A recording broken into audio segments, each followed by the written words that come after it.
आकाशवाणी मध्य प्रदेश से प्रस्तुत है प्रादेशिक समाचार।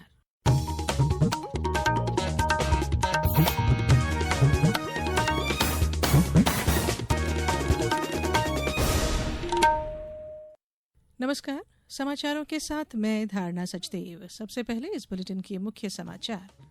केंद्रीय मंत्रिमंडल ने देश में रोजगार सृजन को बढ़ावा देने के लिए 1 लाख करोड़ रुपए की रोजगार संबंधी प्रोत्साहन योजना को दी मंजूरी। राज्य मंत्री परिषद की ग्रामों को आत्मनिर्भर बनाने के लिए मुख्यमंत्री वृंदावन ग्राम योजना पर मुहर। क्षतिग्रस्त पुलों के लिए 4,572 करोड़ रुपए की स्वीकृति। मुख्यमंत्री डॉ मोहन यादव 4 जुलाई को प्रतिभाशाली विद्यार्थियों को वितरित करेंगे लैपटॉप। और बैतूल से विधायक हेमंत खंडेलवाल का प्रदेश भाजपा अध्यक्ष बनना तय, कल होगा ऐलान।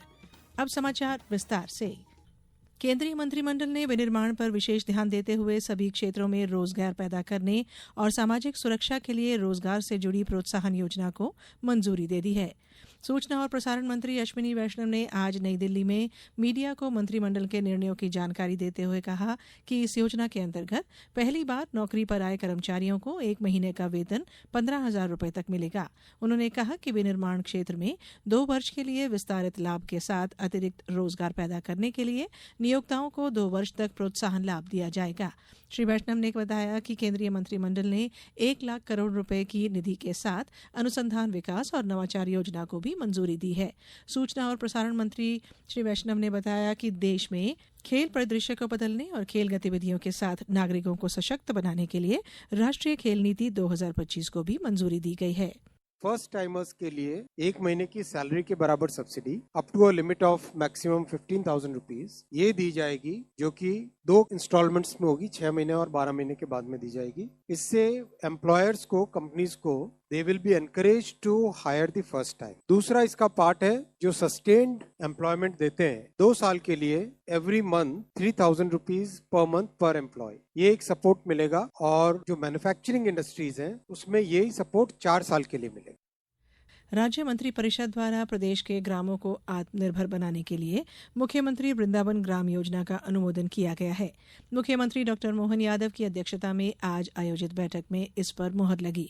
इस योजना के अंतर्गत प्रत्येक जिले में एक ऐसे ग्राम का चयन किया जाएगा जिसकी वर्तमान जनसंख्या न्यूनतम 2,000 हो और वहां गौवंश की न्यूनतम संख्या 500 हो। ऐसे ग्रामों को मुख्यमंत्री वृंदावन ग्राम के रूप में विकसित कर आत्मनिर्भर बनाया जाएगा। बैठक के बाद निर्णयों की जानकारी देते हुए उप मुख्यमंत्री राजेंद्र शुक्ल ने कहा कि क्षतिग्रस्त पुलों के पुनर्निर्माण योजना के क्रियान्वयन के लिए मंत्रिपरिषद ने 4,572 करोड़ रुपए की सैद्धांतिक स्वीकृति दी है। इसके अलावा राष्ट्रीय रक्षा विश्वविद्यालय भोपाल में स्थापित किए जाने पर सैद्धांतिक स्वीकृति भी बैठक में दी गई। प्रधानमंत्री सड़क योजना अंतर्गत जो पिछले दिनों सड़कें बनी हैं बहुत व्यापक स्तर पर मध्य प्रदेश में, उसमें उन मार्गों में जो क्षतिग्रस्त पुलों को आइडेंटिफाई किया गया है।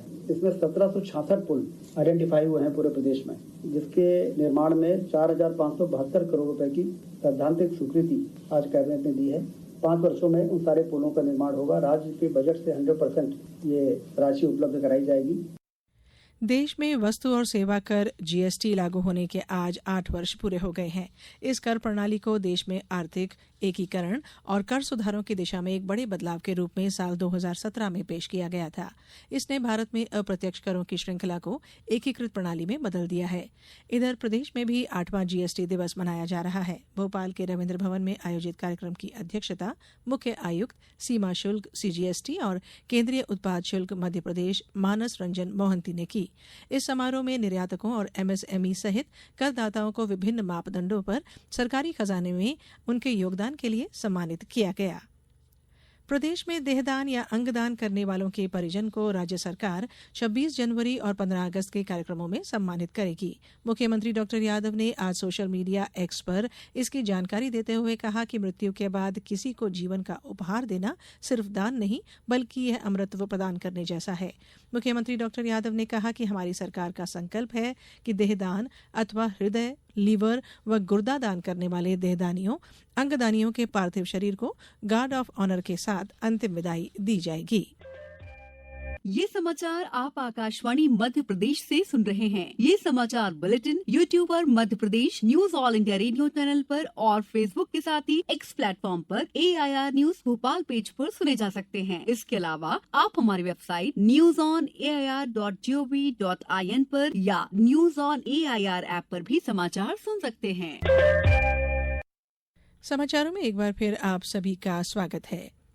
प्रधानमंत्री नरेंद्र मोदी ने कहा है कि भारत में 5G सेवा की शुरुआत दुनिया में सबसे तेज गति से हुई है। यहां केवल 2 वर्षों में 4 करोड़ 81 लाख बेस स्टेशन स्थापित किए गए हैं। डिजिटल इंडिया कार्यक्रम के 10 वर्ष पूरा होने पर एक ब्लॉग में श्री मोदी ने कहा कि हाई स्पीड इंटरनेट अब शहरी केंद्रों के साथ साथ गलवान, सियाचिन और लद्दाख सहित अग्रिम सैन्य चौकियों तक भी पहुंच गया है। प्रधानमंत्री ने कहा कि 2014 में भारत में लगभग 25 करोड़ इंटरनेट कनेक्शन थे, जो अब बढ़कर 97 करोड़ से अधिक हो गए हैं। डिजिटल इंडिया ने देश के आम नागरिकों को तकनीक से जोड़ा है, जिससे लोगों का जीवन आसान हुआ है। पेश है एक रिपोर्ट।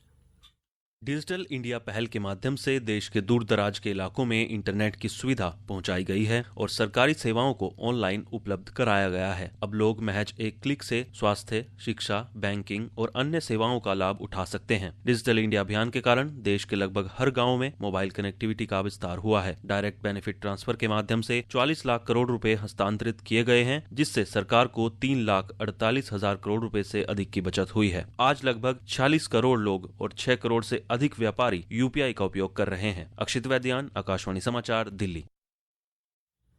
मुख्यमंत्री डॉक्टर मोहन यादव 4 जुलाई शुक्रवार को भोपाल के कुशाभाऊ ठाकरे कन्वेंशन सेंटर में प्रतिभाशाली विद्यार्थी प्रोत्साहन योजना में लैपटॉप वितरित करेंगे। मुख्यमंत्री स्कूल शिक्षा विभाग की प्रतिभाशाली विद्यार्थी प्रोत्साहन योजना में मध्य प्रदेश माध्यमिक शिक्षा मंडल की 12वीं बोर्ड परीक्षा में 75% या उससे अधिक अंक अर्जित करने वाले प्रति विद्यार्थी को 25,000 रुपए की राशि लैपटॉप क्रय करने के लिए उनके बैंक खाते में अंतरित करेंगे।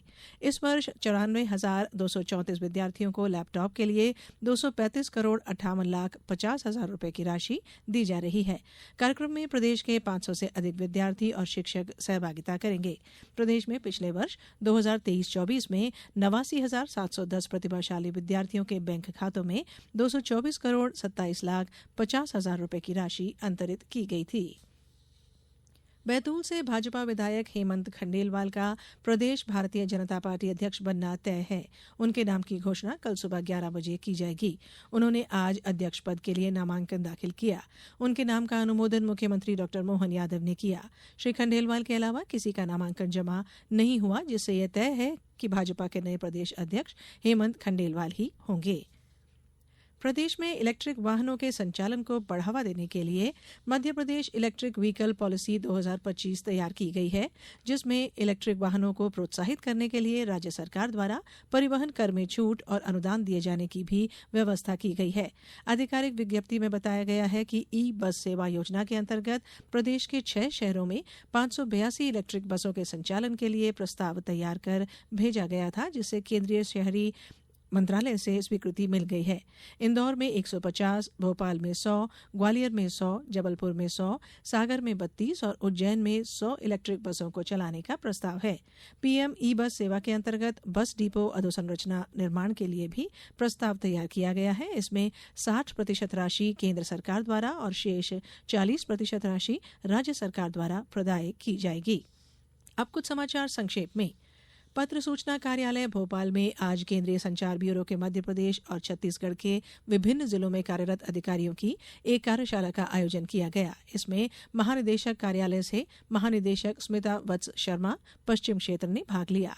कार्यशाला में सीबीसी, पीआईबी और दूरदर्शन समाचार के अधिकारियों से कार्य करने के दौरान होने वाली समस्याओं पर विस्तार से चर्चा की गई। खंडवा जिले में आज से सिकल मित्र पहल योजना के साथ साथ 100 दिवसीय सिकल सेल स्क्रीनिंग और जागरूकता अभियान प्रारंभ किया गया। सीहोर जिले में जलगंगा संवर्धन अभियान के समापन अवसर पर कल सिद्दीकगंज में वन भूमि पर लगभग 2000 बांस के पौधे और 10,000 सीताफल के बीज रोपे गए। शिवपुरी जिले में 3 जुलाई से निर्णाचक नामावली के त्रुटि रहित बनाने के निर्देशों के अंतर्गत बीएलओ के क्षमता विकास हेतु सभी बूथ लेवल ऑफिसर्स को प्रशिक्षित किया जाएगा। अशोकनगर के शाडोरा में प्रधानमंत्री आवास योजना के पात्र 1,887 से हितग्राही लाभान्वित होंगे और जनपद पंचायत देवास की टीम के द्वारा हाईवे पर गौवंशों के कारण होने वाली दुर्घटनाओं को रोकने के लिए उक्त गौवंशों को गौशाला पहुंचाने का अभियान चलाया जा रहा है। इस बुलेटिन में बस इतना ही। अगला बुलेटिन सुबह 7:10 पर। नमस्कार।